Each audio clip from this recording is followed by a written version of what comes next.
तो hello everyone, आज तक हम लोग अभी तक जितना भी हम लोग देखे वो देखे कि एमएल क्या होता है, एमएल के मॉडल्स क्या है, कैसे क्लासीफाई करते हैं। आज हम लोग देखते हैं कि मेन चैलेंजेस क्या है एमएल में।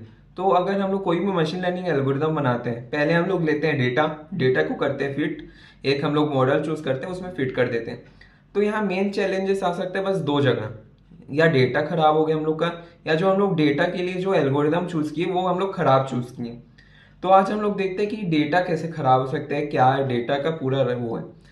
तो हम लोग अगर पहले देखें तो हम लोग का डेटा की बहुत ज़्यादा क्वांटिटी चाहिए कोई भी मशीन लर्निंग एल्गोरिदम। क्यों?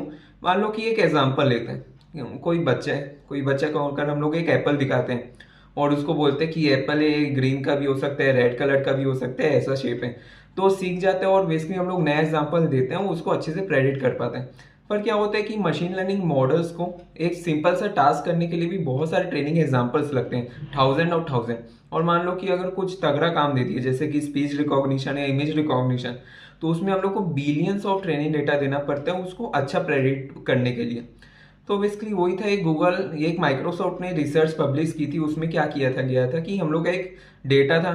मान लो कि डेटा में अगर अलग अलग हम लोग एल्गोरिदम लगा रहे हैं, एमएल एल्गोरिदम, तो कुछ का अच्छा आया एक्यूरेसी, कुछ का कम आया। जो डेटा के लिए अच्छा था उसके लिए अच्छा है। तो अगर मान लो कि इसका स्केल करते गए तो हम लोग क्या देखें कि अगर जैसे ही डेटा की वैल्यू, डेटा वॉल्यूम स्केल करते जा रहे हैं हम लोग, तो जो हर मशीन लर्निंग एल्गोरिदम थे सब अच्छा परफॉर्म करने के लग गए, सबका एक्यूरेसी अच्छा ही था। तो बेसिकली इससे पता चलता है कि डेटा हम लोग का ज़्यादा मैटर करता है as compared to machine learning algorithm. Data ज़्यादा है तो बेसिकली मशीन लर्निंग एल्गोरिदम हम लोग को उतना मैटर नहीं करता है। तो एक हम लोग का नॉन रिप्रेजेंटेटिव डेटा होता है, उसमें क्या होता है बेसिकली मान लो कि हम लोग को एवरेज यानी स्टूडेंट का एवरेज मार्क्स निकालना है इंडिया का। पर हम लोग डेटा बस उन लोग का कलेक्ट किए जो आईआईटी में पहुंचे। तो मान लो जो आईआईटी में पहुंचे उन लोग का तो मार्क्स अच्छा ही आया होगा, तभी आईआईटी में गए। तो अगर हम लोग उन लोग का बस डेटा लेके एवरेज निकालें और उसको ट्रेन करें मॉडल को, तो मॉडल क्या है, हम लोग का हाई प्रेडिक्ट करेगा हर बार डेटा। जबकि अगर मान लो कि कोई एवरेज स्टूडेंट है, कोई रूरल एरिया से स्टूडेंट आ रहे हैं, तो उसका कम आना चाहिए पर उसका एवरेज हम लोग को ज़्यादा बता देगा।